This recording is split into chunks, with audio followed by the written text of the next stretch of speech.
International Studies, and it's our privilege this morning in partnership with our library partners here to welcome you to our third edition of the Study Abroad Spotlight for this semester. We have a great special treat this morning. One of our own global ambassadors is presenting on her program in Chiang Mai, Thailand. I'll let her kind of give you all of the details, but would you join me in welcoming Dao Xiong? Dao.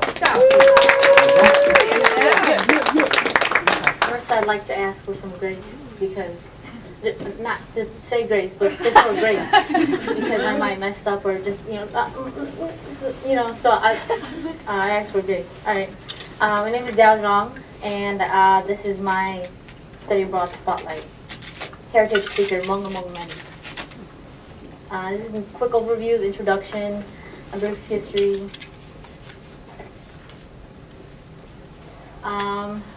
Who, what, where, when, how, why. My name is Dao Xiong, as I said. I'm first generation Hmong American, so my parents came here as refugees and got citizenship, and I was the first generation born here. I am the first generation born. I live in Eastside St. Paul, near Harding High School. You guys know where that is? No? I'm a senior. I major in reconciliation and minor in TESOL, teaching English to other language learners. I studied abroad in Chiang Mai, Thailand. During J-term and spring, so that's a total of 5 months. Where? Chiang Mai, Thailand. Why? To fulfill study abroad requirement. In the reconciliation studies, they require you to study abroad for a semester. So instead of going to Guatemala or the Middle East, or South Africa, which they would suggest to go to because it's more, the program is more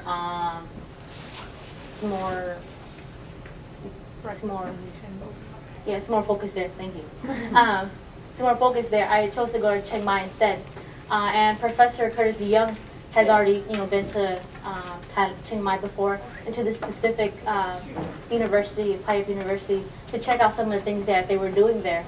They have an office there called the the Studies of Peace, Religion and Culture, and so they specialize in this area that deals with all those things that I listed.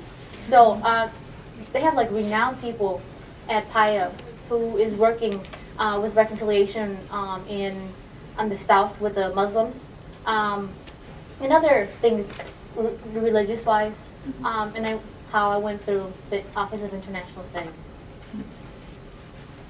This is a map of Southeast Asia. You can see China's up there, South Korea is up there, Japan, and this is Southeast Asia. Malaysia here, Thailand. The countries that border it is Burma, Laos, Cambodia, Vietnam. Well, Vietnam's over there, but yeah. This is a map just to zero in on Thailand. The national animal is the elephant. So if you kind of look at it, it kind of looks like an elephant. The ears are up there, the trunk here, the mouth here, and the neck over there. And you guys can't see it. And Chiang Mai is way up north. So all the way up, all the way up there near Burma. I have gone to Chiang Rai, which is a lot closer to Burma. I've been to Nan, which is over there. I've gone to Nong Khai, which is over there by Vien Tin, and Bangkok, of course. And during J-term, we went to Hua Hen, which is like 3 hours south of Bangkok, to a nice beach. Yeah. So, a brief history of the location and country. Thailand has a constitutional monarchy that still rules, but it's constitutional, so they have like the prime minister and whatnot. The longest ruling monarchy in the world is King. I had his name down yesterday. King Bhumibol. Yes, King Bhumibol. Or they just call him Rama the Ninth. And he's been ruling since 1946. So since he was 18 years old, So for like 64 years. He's been ruling for a long, long time. The interesting fact is that the country has never been colonized. So it's an independent country. So it's only Japan and Thailand in Asia that hasn't been colonized, and that's momentum. So Thais really pride themselves that they're independent. We've never been colonized. The Thais love their king. They love their king. One of my professors said to me that she sees the king like a father. The king is everywhere. I mean, his picture is everywhere. They really, really love him. And at first I was kind of like, man, this king is crazy. Like, it's crazy. Of course, I couldn't say that there, in public, but I thought he was just everywhere, kind of with brainwashing. Like, they love him too much. This is not good.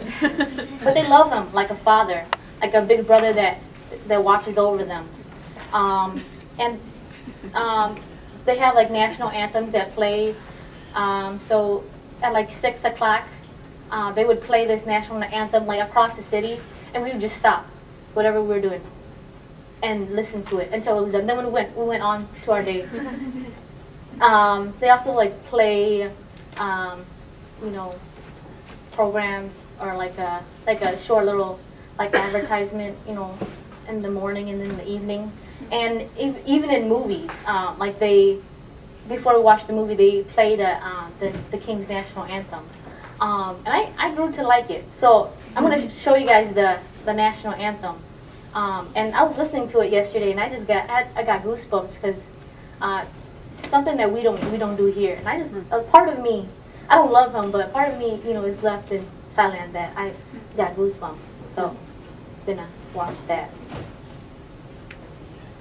At first, when I saw it, I was like, this is just propaganda. I'm not gonna stand up. You have to stand up actually when the King song plays.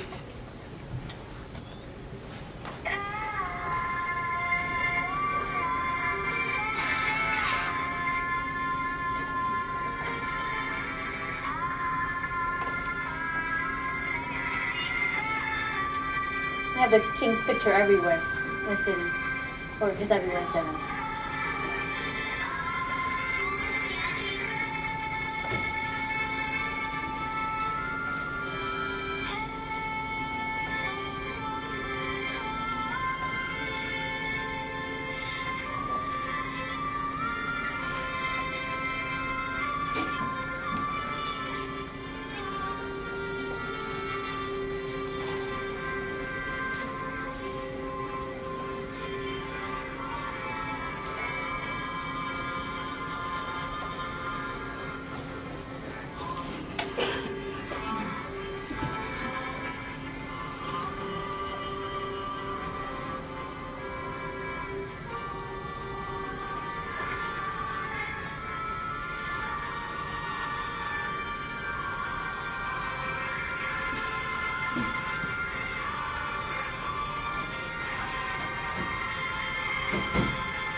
Those are Muslims.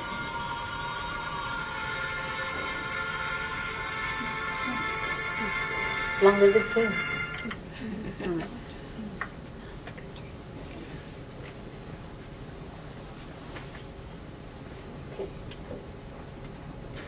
Religion. So the King in religion, Theravada Buddhism, is near and dear to Thais' hearts. In Theravada Buddhism, they have the Four Noble Paths and the middle, which is known as the middle path. The Four Noble Truth is kind of like a diagnosis of a disease, you would say, not, but a diagnosis from like a doctor. So the first diagnosis would be all is suffering. So that's the first noble truth. All is suffering. People think it's like pessimistic. Oh, all is suffering. That's a pessimistic way to look at life. But all is suffering. The relationships you're in, whatever you do in life, whatever in life you do is suffering. So that's the diagnosis of the the disease or the, yeah. So the second noble truth is the cause. What is the cause of suffering? The cause of suffering is ignorance.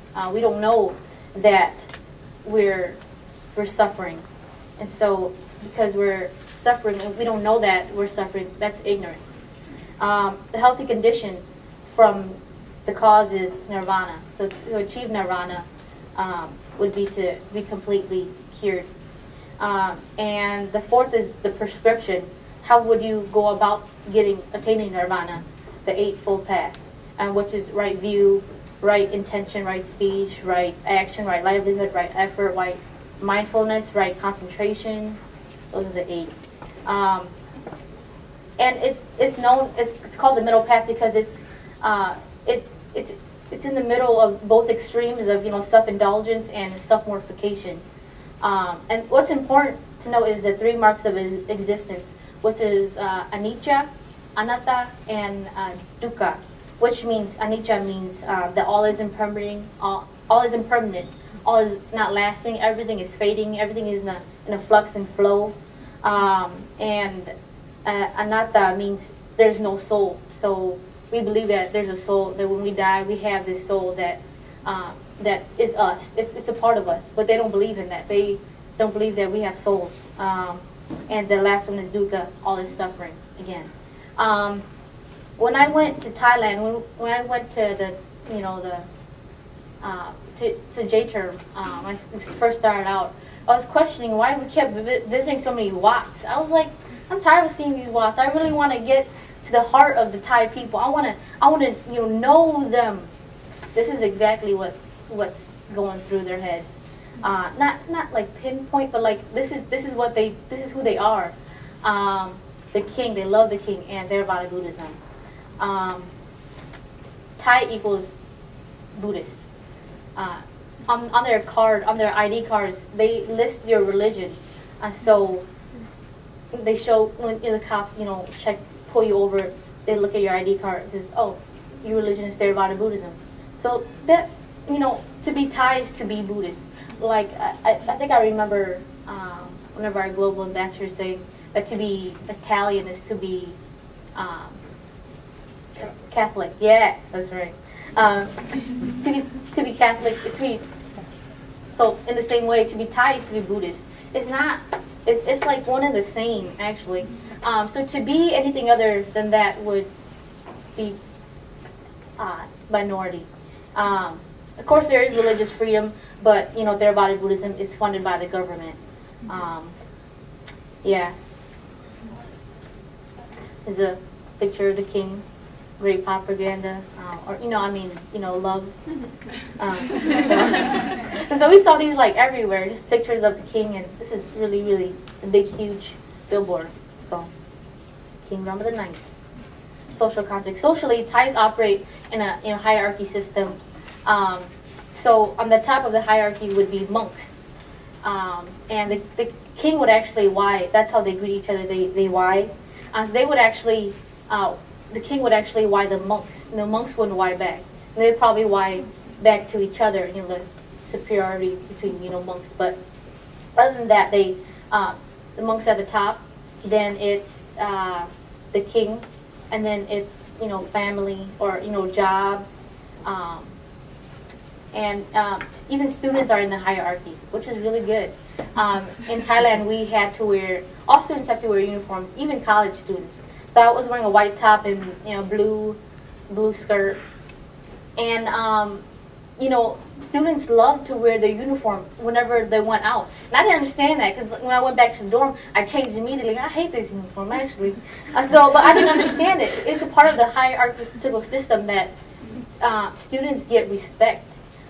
You're going to college for something that's more, and so they respect you. So when you go out into public wearing a uniform. They give you more respect. They're representing your school, which is very unique. And you also get, like deals. But you're in the system. You're in the hierarchical system. At the bottom is dogs, of course. And okay, so Thailand is in an interesting position that it's an independent country. And there are many ethnic minorities. And because Thailand is an independent country, so many refugees and internally displaced people have flocked to Thailand, trying to seek for refuge. And ethnic minorities are the Karen, which is the most populated group there. Then the Hmong, and the others are the Lisu, Akad, Mien, Loa. It's interesting what the Thais can do. They have so much power over these ethnic minorities. They could do so much to help these ethnic minorities, but the ethnic minorities are not a problem, my professor says. And I understood that in her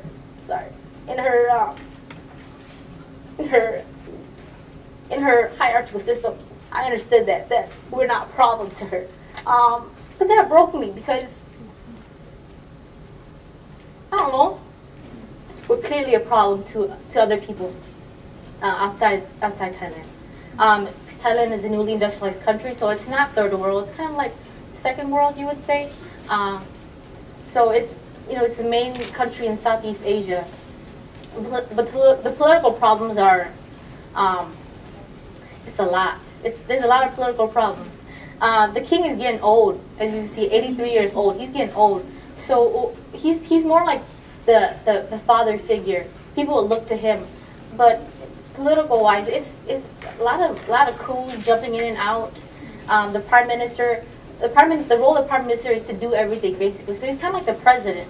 But the king, what does the king do then? He's not really supposed to have political influence. He's not really supposed to have political influence. But we really don't. We can't say that in Thailand. So, but he does have influence in a way that the people love him. He's the glue that holds everything together.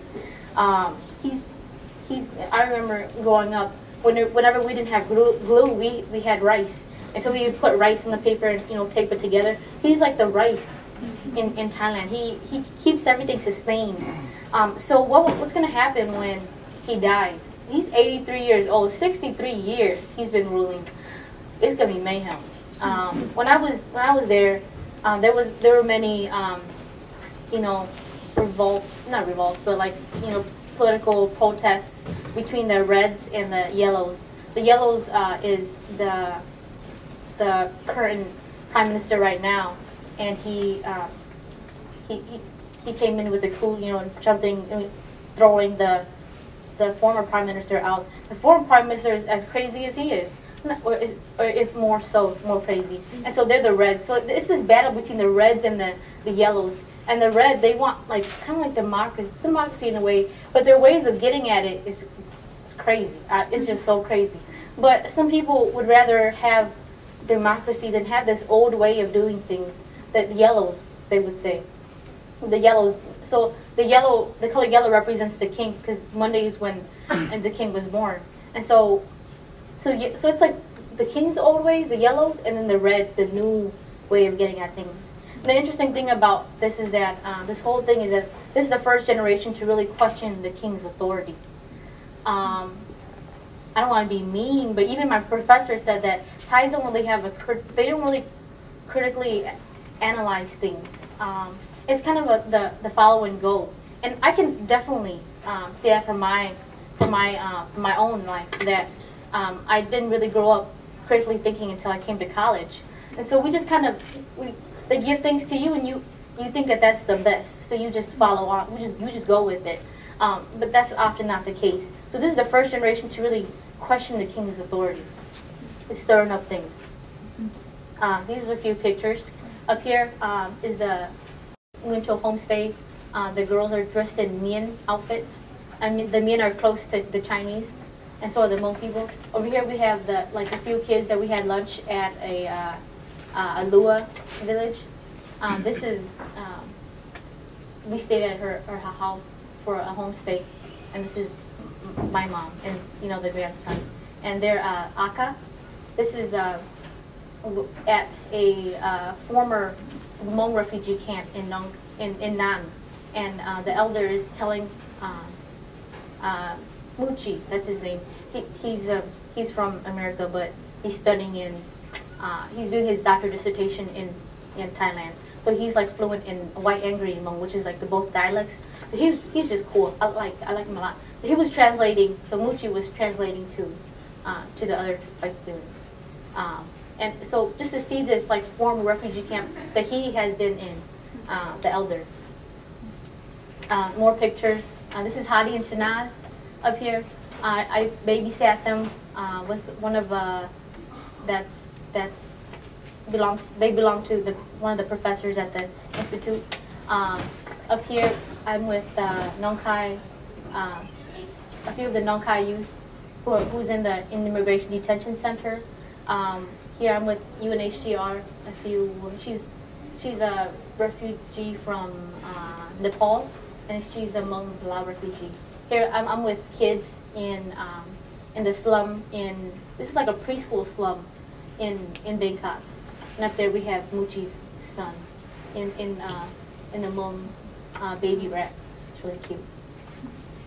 Program I chose. I participated in the Thai studies through Pai University.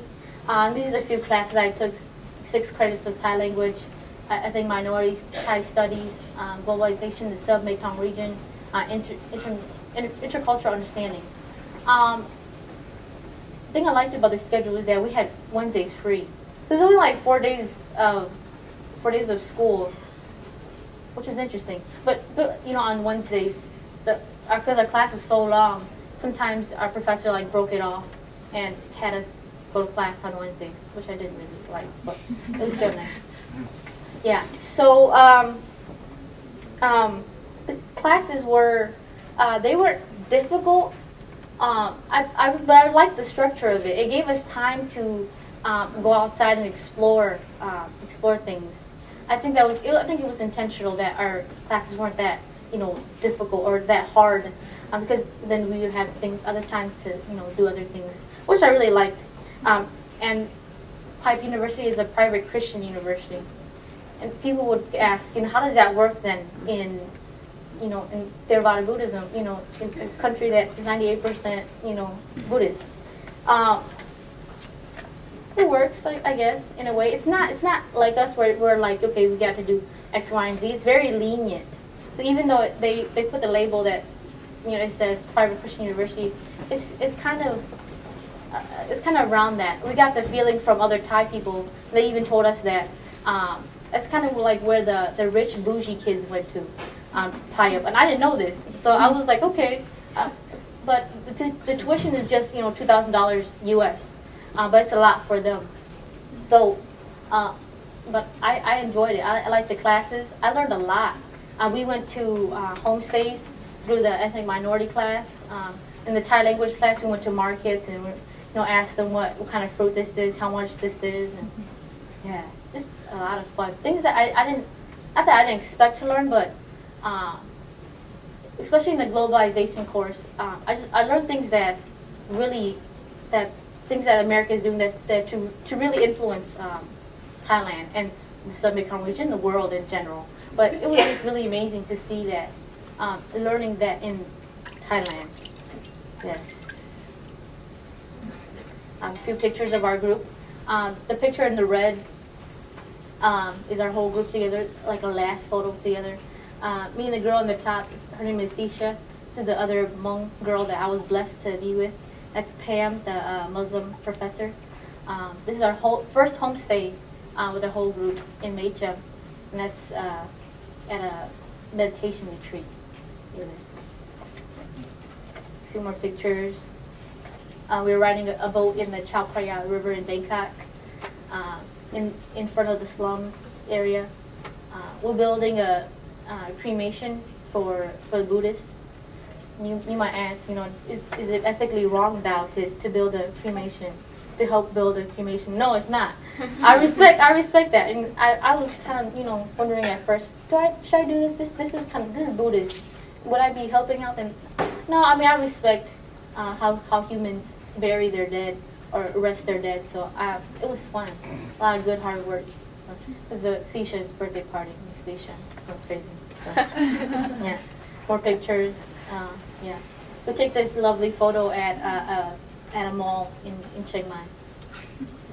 Now our professor Atome, which is hardcore taught ethnic minorities had a crazy experience, but just phenomenal background.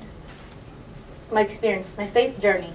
I went for J term in the semester. During the J term, I struggled. I mean, it was a struggle because I really just wanted to, immerse in the culture and the tradition and everything that Thailand had to offer. But I was with the J term group, which in a sense is, I really struggled in. In my community, culturally, as a group, we take the consensus of a group seriously.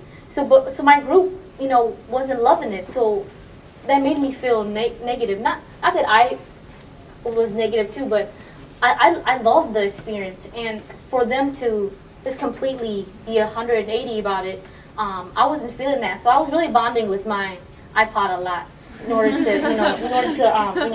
shut my mouth from saying anything, because I was on like the verge sometimes. Just think, okay, gotta put the headphones on. Yeah, but I was ready to convert to be a Buddhist, because I was just not feeling how these other students were receiving things in a different context that's stretching outside the bubble. And man, I love the things that we were being taught, but these students didn't enjoy it.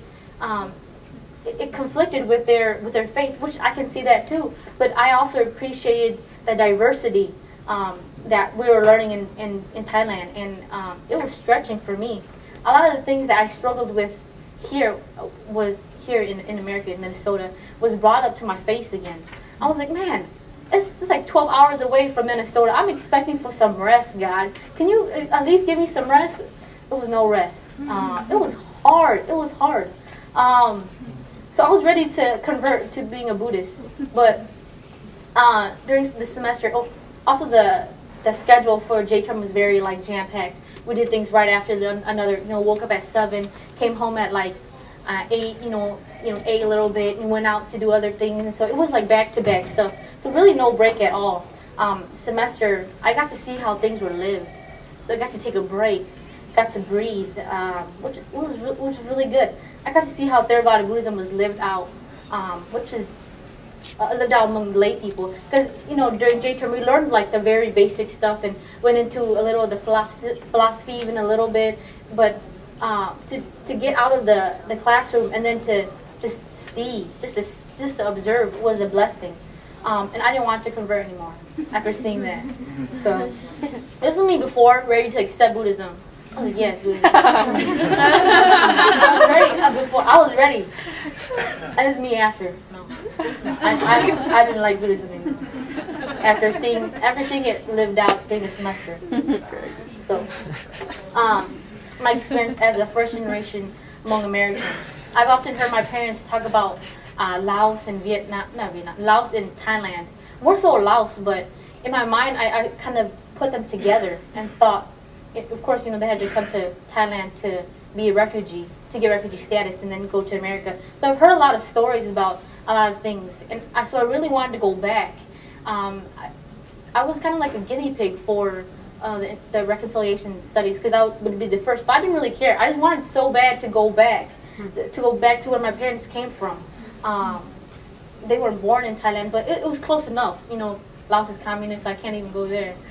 But it was enough. So hearing all these stories, and the unrest in my soul about all these questions about Hmong people being so curious and how they do it, because Southeast Asia is kind of seemed like it's like home, kind of, So I'm like close enough to home. I'm in Thailand, So in J term I met Dua Her, as they would say in English, and she is a phenomenal, the first Hmong evangelical missionary, and so she's never been married. She's very, very well respected among all Hmong people worldwide, and she sings traditional folklore.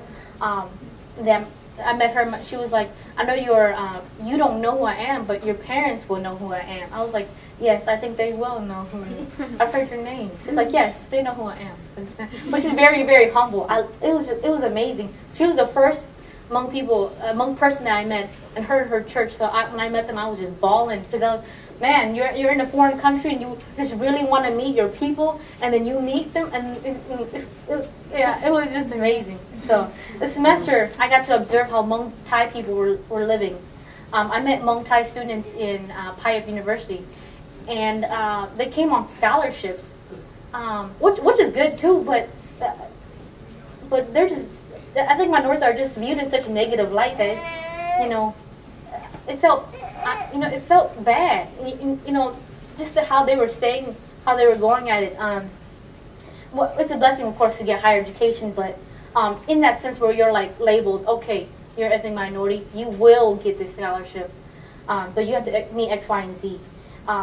So I got to see that. I got to talk to them, ask them questions that I was dying to know.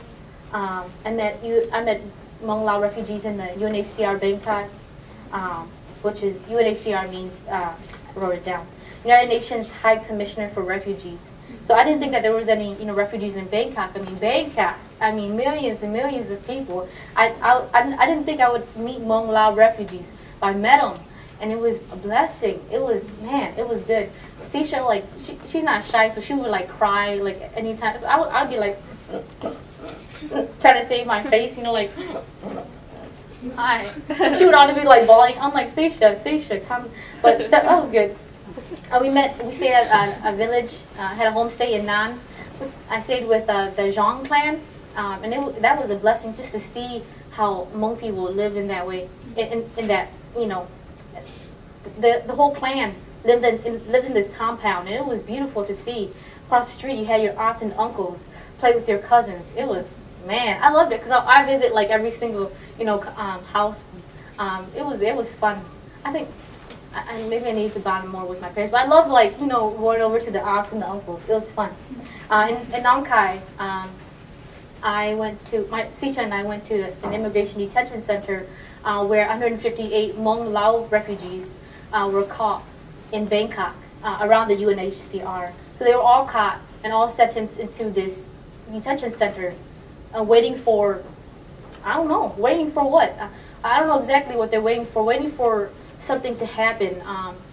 We went, so they've been in jail for like 2 years already, and they're very suicidal. They get food through the UN. And so it was just hard seeing that reality. So I got to see the extremes of both. Just the Thai people in Chiang Mai are living this, not luxurious life, but okay enough where this is life. This is good. I have freedom and I have my rights. Freedom to a sense, but I have rights as a human being. I'm recognized in a sense. And then in Nong Khai, the extreme where I'm in jail actually. I only get out 2 times a day for an hour. Other than that, we're stuck inside this cage. So this is Doha, and Doha, that's Tang over there, and Doha's driver. It was just beautiful meeting him. Just such humbleness. Just, man, grace. Some kids at the UNHCR. The Xiong family in Nan, the grandfather, so his father and the mother and their baby. Yeah. They had 7 kids too, 4 girls and 2 boys, and the oldest daughter was named Dao too. So that was really nice. So when the mother would call Dao, I thought it was me, but she didn't know. She called me a different name. Which is cool too, of course, But automatically when we met, we tried to like connect. What clan are you? What refugee camp was your parents in? I didn't really know because my parents didn't share that with me. But it was still amazing. It was nice.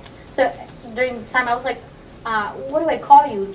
Do I call you, auntie? Or they're like, yeah, just call us auntie. That's fine. So I'm sure we're related somehow. So it was interesting. The Hmong Lao Immigration Detention Center. We got connected to this place by Joa, this one right here. Her testimony is amazing. Half and half of these Hmong Lao refugees are Christians, and the others are shaman. But she's a Christian, and her testimony is amazing. Yeah, just a blessing just to see and to be around people like that. All the elders are always was with us, but we wanted to hang out with the youth, see how things were going. Conclusion.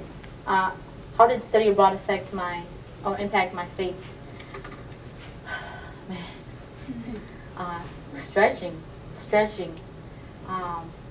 During the semester, I didn't have a church to go to. That was hard. Times where I just wanted to cry out to God. I didn't have a place to do that. My roommate was Buddhist, so it'd be kind of odd if if I was on my knees, not even on my knees, just sitting or just crying or maybe even praying. That'd be kind of awkward for her, and so I didn't do that. So just to have that all bottled up inside. I went to church with Joa, but I didn't really want to bother her because she's such a renowned woman. I don't want to bother her, and I didn't want the Thai officials to really do anything too, because although it's religious freedom, you never know we're ethnic minorities. So so that was a stretch. Majority of the students that I went with during the Thai studies program that we studied together was secular students. So it was a blessing to be with them. But I also saw a different side of that, where I appreciate the Bethel environment to a sense, but I also appreciate the open-mindedness of these students. At times where I just completely fell on my face, where my face was just ripped off, like they forgave me and they didn't really mind, and I really appreciated that that they had grace in that sense. We're just like, you're just another regular person. Whereas here, sometimes I feel like I would be judged. So that, in a sense, really built me up. Faith, even on the Buddhism and the Christian spectrum, it was interesting to be around. Temples everywhere, all corners. It was beautiful to a sense, but I miss how things are here. I noticed that everything in my life here is centered around the church. School I go to, private Christian university, my family, my dad's a pastor, a church, everything I did here is focused around church. So when I got there, I was just kind of lost. What do I do now? Oh no. Yeah. So my identity as a Hmong American. Oh man, crazy. Just so much stuff. Just things that I've always been curious about. I learned there. I think I have a lot. I know I have a lot more learning to do, but just questions that I was dying to get answered was answered there.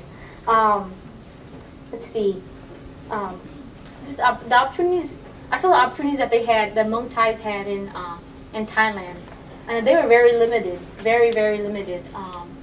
And the opportunities that we have here in America, and I was like, man, when I get back home, there's no grace for these Hmong people. I'm gonna get down on them. Okay, Hmong people, we need to do something, because I saw what's on the other side. We need to get together.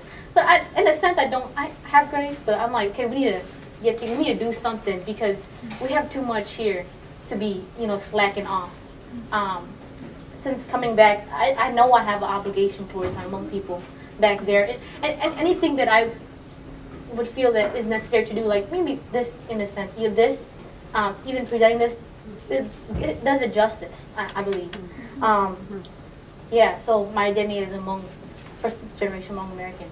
Yeah, man, I just blessing. This knowledge, just straight from just knowledge and wisdom. Oh man. And I'm very fortunate that my parents would let me go. They're very worried, but I'm very fortunate that I even have the opportunity to go. Yeah. So how am I adjusting back in America? It's been hard. It's been hard. During the summer, I just stayed home. Did things at home. I haven't really lived with my family for a while, so just staying there in one place after all this, wonderful, seeing all this wonderful things. The weather too was a lot different. When I first landed, everything, it was very windy. So I was like, man, it's so sunny in Thailand. I never understood, the seasonal, mood swings but now I understand it, because man, it's cloudy outside. It's terrible. If I was in Thailand, it'd be sunny right now. Yeah. So adjusting back, even weather-wise, I had jet lag for 2 to 3 weeks. I was tired at 4, 7. I was ready to go to bed. But yeah, coming back to this institution too, it's been hard. Just the realities here at this private Christian university, the realities here is different. In Thailand, a lot of the observing the lay people, it was more like popular Buddhism that they practice. A lot of a mixture of all these things. So not just strict Buddhism, Theravada Buddhism, but a mixture of all these things, animism, folk religion, all of that. Nationality was a lot of, being Thai, being Buddhist. So coming back here, I don't know what's real, actually. I don't know. So coming back to this institution, coming back home, I'm questioning a lot. I'm still trying to adjust, and it's been hard. It's been difficult. It's been a hard ride, but I have amazing friends and family that are there to support me. I'm grateful. I'm grateful. You guys have any questions? How much time do we have? I'm sorry for talking too much. Oh, we're done, actually. But if you guys have a few questions, go ahead. Yeah. I'm sorry. Yeah. What is the religion of the Hmong people in Thailand if they're not Christian? Are they Buddhist? It's kind of like Buddhist, like nationally, but shamanism. Yeah.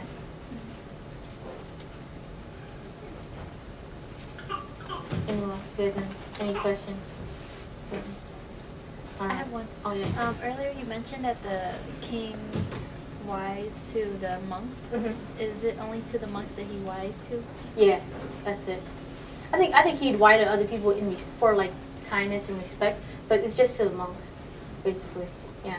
The monks are really interesting. They have like a whole different language that they speak too, which is really interesting. So, yeah. Now, when you come back, have you seen your family in a very different perspective in terms of your relationship to your parents, your community members? Are you looking at them very differently than you used to be? Yeah, I really respect not that I haven't before, but to a different sense. Like, I just like revere them now. Just, okay, Daddy, I will. I will wash the dishes. I will. I will in a minute. But and I don't think my faithfulness and obligation to my family has changed, but I definitely love and respect them more because I have that unconditional love and resource that a lot of Hmong Thais don't. So yeah, I respect them more, love them more through all that. Yeah, I'm sorry. Yeah, this is 11. Okay, this is 11. Anyone else have a question? Yes. The Theravada Buddhists, how do they feel about Christianity? Like, oh, it's fine. They're open to it. Yeah, you can be a Christian and a Buddhist. That's fine. Okay. Yeah. Was there a lot of like Christian Buddhists or?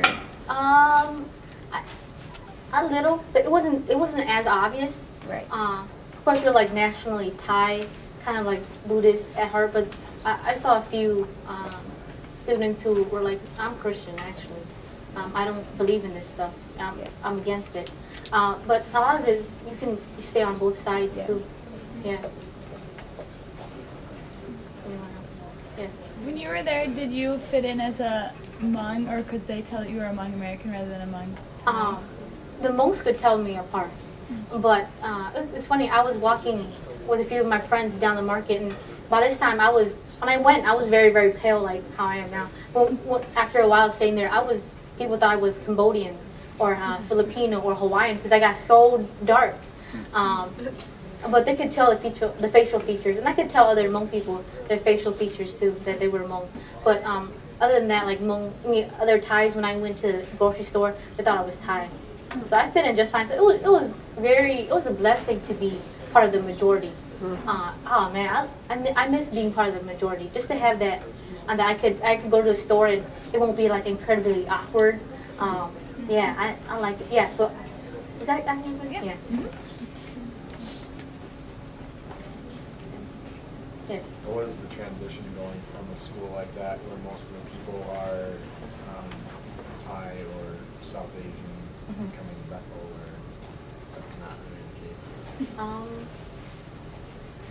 the case. It wasn't really much. It's not really much of a difference. I guess you would say it's secular there. To come back here, I guess it's more like strict here. Not strict in a sense, but we have X, Y, and Z that we meet that is said, but is not really said, and so that kind of holds us back. But in the university, everything goes kind of a deal.